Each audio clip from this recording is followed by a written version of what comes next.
And welcome to another episode of Your Next Favorite Movie. I'm your host, Josh G. And today I am joined by the host of the 20TIMinutes podcast. Please welcome Tim to the show. What's going on, man? Oh, not a lot. How about yourself? You doing all right? I'm doing great, man. I'm actually really pumped today to talk about one of my favorite movies here. Yeah, this is what I'm looking forward to. But before we get there, why don't you take a minute and tell everybody what they can expect when they tune into your show? Yeah. Again, my name's Tim McCarthy. I host the podcast 20TIMinutes. It's a podcast that focuses on mental health through humor, insight, and personal stories. In roughly 20 minutes or so, I do special interviews on Thursdays with guests from all walks of life. But yeah, talk about mental health. Pretty important topic, but I do it with a smile. So it's like break the stigma, crack a smile, because it's a good way to get people in on it. It's like getting in on the quote unquote joke, as you will, because it's such a tough topic to talk about. But I like to try to make it easy for people to listen to. All right, sounds good. So I hope everybody will go check that out when they're done with this. Yep. But now we're going to go back to 1984, talk about the breakdancing classic, Breakin. All right, so when did you first see this? So the first time I saw this movie, it was right when I started dating my wife, and our friend Kelly came over and was like, "You have to watch this movie," because we watch movies from time to time. And she put it on, and I was like, "Oh my God, I love this movie."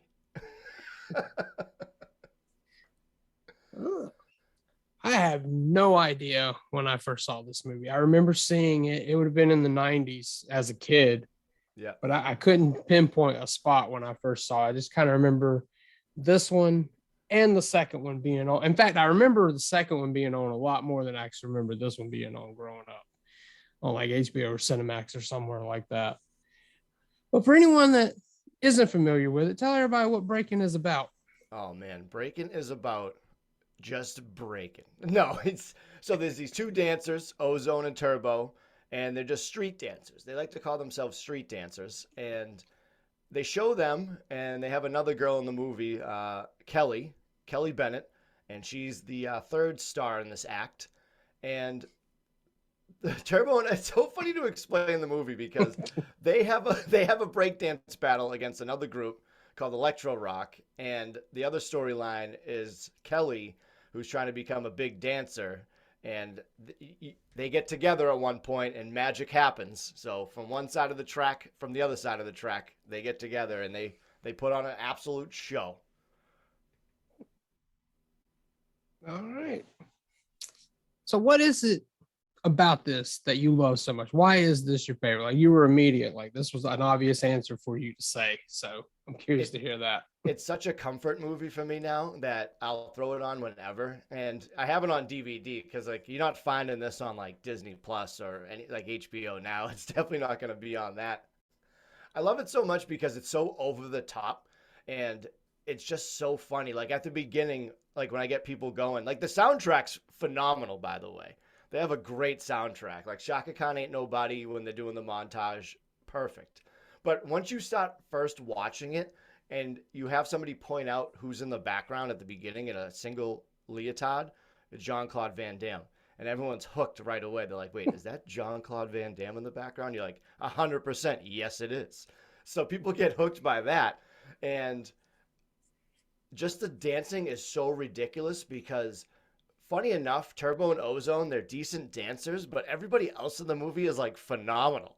It's like they go up against Electro Rock, which I found out they never say those guys' names in the movie because it's Turbo and Ozone. So I looked it up online and they're called Poppin' Taco and the other guy's Poppin' Pete. So Poppin' Taco's the guy that kind of looks like John Leguizamo, Yep. and then Poppin' Pete's the guy with the Pink Floyd hat with the safari flaps on the back. So like the style and like I'm a big fan of like b-boying and like breakdancing and stuff. I always like that. So that's probably another reason why I really like the movie. And then you have Christopher McDonald in it as well, who plays like the executive guy trying to get Kelly a job and all that stuff. So you see Shooter McGavin in it, and it's just something about it that just cracks me up like every time I watch it. And nothing's better than making somebody watch it for the first time with you because it's just so magical that you just look over. Like it's one of those things when you show somebody a video on like YouTube and you just keep looking over at them to see what their reaction is. Like that's what I do the whole movie because I've seen it so many times. I'm like, did you see that? Okay, cool. Are you reacting where you're supposed to? Come on Yep, now. exactly. Yeah. Also, like seeing Ice-T pop up, and not one, but both of them actually. So that was kind of cool. Yeah, yeah. His he was labeled as the rap talker in that movie. And I think he had a different label in the second one. It wasn't that anymore. I think it Yeah, it was was something else. Radiotron rapper. Okay. And Electric Boogaloo, yeah. Yeah. Now, Electric Boogaloo's on Tubi, which is a free app. I can't remember if the first one was on there, and I'm trying to remember where I watched it. Oh. Well, if you're out there, go buy it. Go buy it on the internet. Well, yeah, I'm sure the DVD's floating around somewhere. Hopefully, they're not. It's on YouTube right now for free. I was looking at clips last night just to refresh my memory, even though I just watched it like a week ago. Okay. Awesome. All right, so let's talk about your thoughts on Electric Boogaloo, actually, because we don't go deep into the movie because I'm using this introduction to get people to come to this. But let's get your thoughts on Electric Boogaloo. Electric Boogaloo, I would say this to make it short, is that the title is more popular than the actual movie itself. Because people say this all the time. They say, oh, like something two, and everyone always goes Electric Boogaloo. And then you bring it up to them, and they're like, oh, I don't know what that's from. And I'm like, what? I'm like, how do you know that? Yeah, the second one I've seen only a handful of times. I still have it on DVD. And I think I'm just so exhausted with joy from the first one. I never throw on the second one right away. And it's like what they like try to like save the building that's like getting like demolished or something like that. Yep, their building that's getting demolished. But I think the reason Electric Boogaloo has always stuck with me is because of that scene with Turbo dancing in his room where he literally walks up his own walls and dances on the ceiling. And I'm like, what? Like, it's not anything supernatural happening. He's just able to do that. It's not like it's supernatural occurrence. He's just able to dance on the ceiling. Yeah. So, like, even watching him back, I always remember Turbo more than Ozone. I always think of him as the main one. Like, when I think of that movie, Turbo pops in my mind, not Ozone. It's not until I rewatched it, I went, oh, yeah. I don't rewatch as much as you probably do, but I do. I have watched it a few times, and Turbo's the guy that stuck with me, not him. I think Turbo is like everyone's favorite because also in the first one when he's doing the broom scene and he's levitating a broom, but if you watch it now, you can clearly see two strings coming from his hand and he's moving it. But it's such a badass scene, and it's so memorable too because I know on the Chappelle show there was like one of those skits he did, and after he was like, "Oh, this is me cleaning up," and he has like the Ozone outfit on, he has a broom, and he's like levitating the broom and everything. It's so funny. Yeah, the second. So I think "Dancing on the Ceiling." Who sings that? There's a song that's called that, "Dancing on the Ceiling." I think he might be in that for some reason. I don't know why that's clicking in my head right now. Well, I mean, I'm pretty sure Lionel Richie did a song about that. Yeah, But I don't. That definitely wasn't what he was doing it to in there. It right. was, it was more of the, I guess, techno, for lack of a better term. Probably is, I don't know, EDM. I don't know what that genre is exactly. Yeah. So Ozone, his dance moves are so ridiculous, especially in the first one. Like, there's a scene where they're battling Electro Rock in the first round or the first scene of like their dance battles, and when they run up to them, they start doing this like kung fu move between like each other's arms, and it's just so ridiculous. And then he does this like shoulder thing that he just keeps on sliding over and over again, and it's like he's not even the best dancer in the movie. Like, he's not that good. He looks ridiculous. He has this like crazy like Kung Lao hat on, and he's got like his buttons on his like long jacket like a pianist would wear. Yeah, he's the most ridiculous one in that whole movie. So what would you have wanted to see if you got to make your own sequel? Whether it was then, now, however you want to do it. So a sequel, not a remake. We're going to do remake next. Remake. Okay. This would be a direct sequel with those characters you can put back in the 80s. Okay. I like that. For a sequel that I would like to see, I would like to see the continuation of that because they had like a Broadway play. I want to see like the real nitty gritty behind the scenes of like, I wanted to see them because Electro Rock at the end of the movie, they're in their little play, like the play they got. Yep. So those guys are in the play with them. And I wanted to see like them asking them to get in that play because they hated each other so much. Like, hey, Electro Rock, do you want to be in our little play we Yeah. got? You know what I mean? It's like those little things that they don't bring up in the movie, like how they have names but they don't even say them in the movie, like Pop and Taco and Pop and Pete, which are great names by the way. Yeah. Um, Worth but yeah, saying. yeah, great names. But for a sequel, I just think like it's you would want to see Kelly and Ozone be a couple because he gets like mad at her and jealous throughout the movie, and they like don't even question like them being like she's confused, like she's oblivious from it like all the time. She's like, yeah, just go there, and she's like, well, he's just a friend. Like she has no idea like he's into her and nothing, and it's just so funny. He gets so like spiteful for no reason. He's like taking her down to the pier and being like, "You don't know what real street dancing is." And then they show that guy who's like a paraplegic or like has MS, and he's like flinging himself around on like the stilts and stuff. And I'm just like, what is going on in this movie? I love it. And yeah, so I'd like to see more of I'd say a romance with them, and at the end they get married, and that's like the big culmination of the movie where like everyone's breakdancing, and it's actually like good breakdancing at the movie. But yeah, let's make it more of a little bit of a love story. I wouldn't mind seeing that because you only got a taste of that. I want to see him get really mad at her for taking so long to date. Yeah. Well, and he stays getting mad at her in the actual sequel. So there's Yep, always that.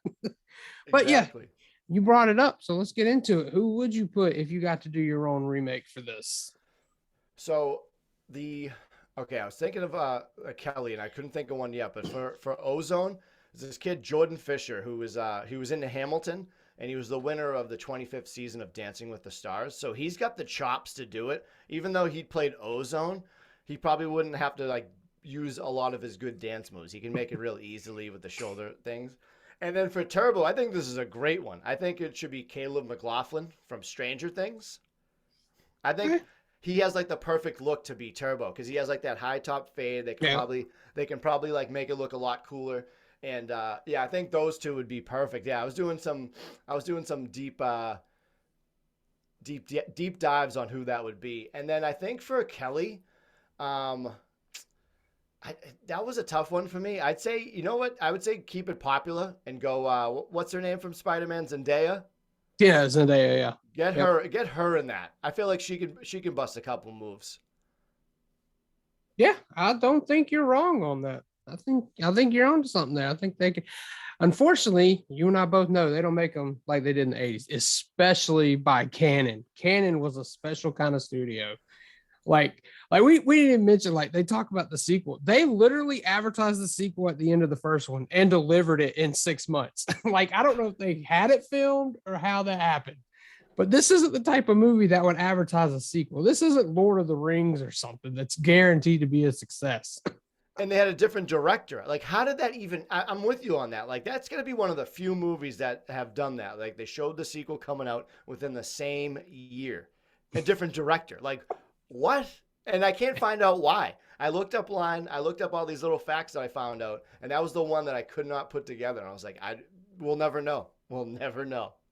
That it is wild. Like it's faster than what all the old horror movies used to come out with. Oh, it's a success. We'll get another one. They still took longer than I think this was like 6, 7 months apart. Like it was within the same year. I know that. And I think Kelly might have been in a movie between that. Oh wow. I didn't look I think that up. I think she might have been like in a bad horror movie. It could have been right in the middle or right after. I forget which one it is, but I know she was in a movie, like a crappy horror movie with the original director from Breakin. So it's like so all these people have the most ridiculous lives in the world. I would love to just be at a bar and you see her like sitting there. She's like, I was Special K in Breakin. Oh man, that is awesome. I didn't know that. I didn't look that up. So that's pretty cool.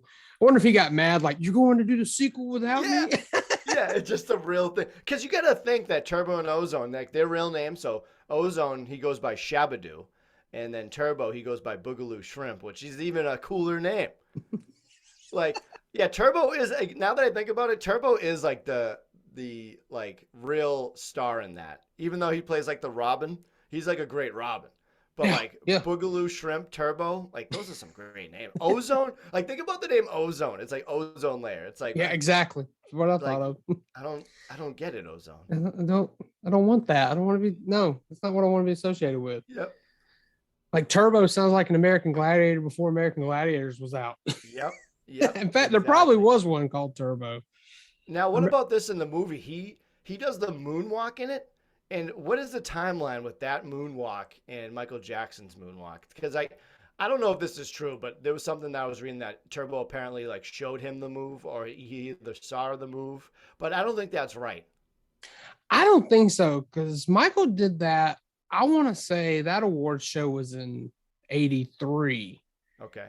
but I could be wrong. I could be wrong on that Yeah, we gotta check because the I remember he tapes. debuted it during that Billie Jean performance at some award show back then. So, and that I think '84 was when he was coming out with "Beat It." By that point, he had already done Right. it. So I think he has him on that one.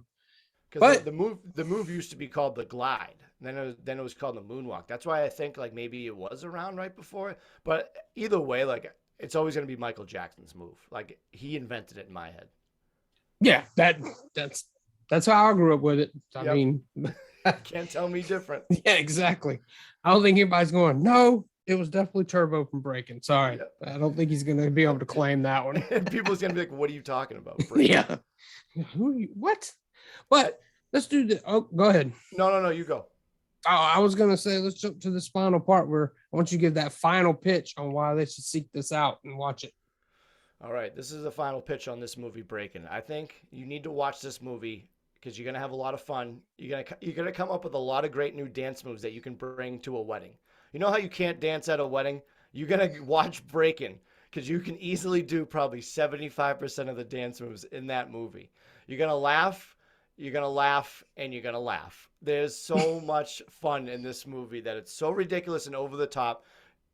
First scene, great scene down at the pier in Muscle Beach or whatever it is in California. You're gonna see Jean Claude Van Damme in a leotard, and after that, it's all uphill. It's all phenomenal movies. But yeah, you can't miss with this movie whatsoever, and it's not that long. It's like probably like 85 minutes, not even 90 minutes. Like it's pretty quick. It's a quick watch. You can definitely sit down, eat your lunch, and it'll be done. Yeah, no doubt about that. Although now I want some kind of, I guess, compilation video of weddings where they used movies to teach them how to dance. Yes, one like Breaking, but then what came to my mind was, have you seen Can't Buy Me Love No, with Patrick Dempsey? no, I've So he not. he basically pays money to have a girlfriend, but he needs to learn to dance, and he's watching what he thinks is American Bandstand, but it ends up being the African edition. They just happen to have on, and you don't find that out until he leaves the room. So he goes to the prom or whatever, and is doing this awkward ass dance, but gets the whole school doing it because he commits to it. That's So awesome. yeah, so I want to see that. They just use random movies to do weddings too. I have another idea about the sequel. It just came to me. It would be called Broken, and it would be about the love story and how he gets heartbroken from it, but then he wins her back with an epic dance move at the end. So yeah, it would be called Broken, and he just gives it. He gets Special K back.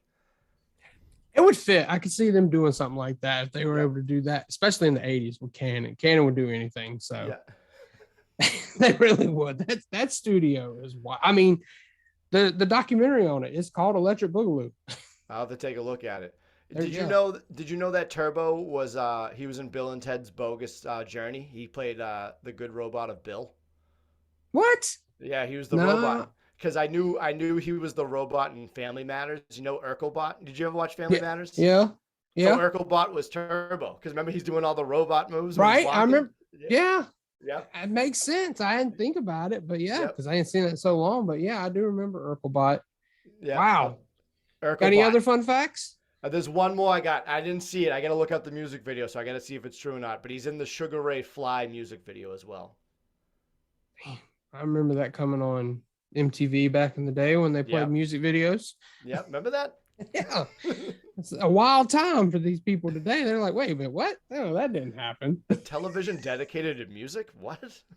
Yeah, that was late '90s, so they were starting to get into. They at least were playing real world by that point, but Yep. it hadn't gone full nothing but non-music. Yep. All right, Tim, tell everybody where they can find you, where they can find the podcast, and we'll get out of here. Yeah, you can get me on any platform. You go to 20TIMinutes.com to find me. It's really easy. It's just one M. It's a conjoined name. So number 20, then TIMinutes, TIMinutes. You can find me anywhere. I also have my own app you can download on the iTunes or Android phone. iTunes phone, iPhone and Android. Just type in 20TIMinutes and you can get that. There's no reason for me to have it, but it's pretty funny that my friend makes apps, so I have an app. But yeah, come say hi. I'm always down to meet new people, and we can have some fun.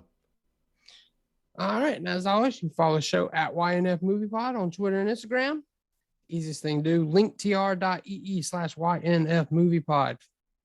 Podcast platform, social media, YouTube channel, my personal letterbox, so you can see what I'm watching that's not being covered on the pod. And Tim, there's a reason I put you in this spot because of that sequel being called Electric Boogaloo. Because next week I am kicking off Best Month Ever 2, Best Month Boogaloo, based off that title, which I am going to ask them. I bet none of those hosts have seen that movie or know where that title comes from, but no Electric Boogaloo. So Fantastic. Yes, and we will be kicking it off with Georgia as she comes on and tells us why Tangled should be your next favorite movie. Till then, you guys take care, and I'll talk to you next time.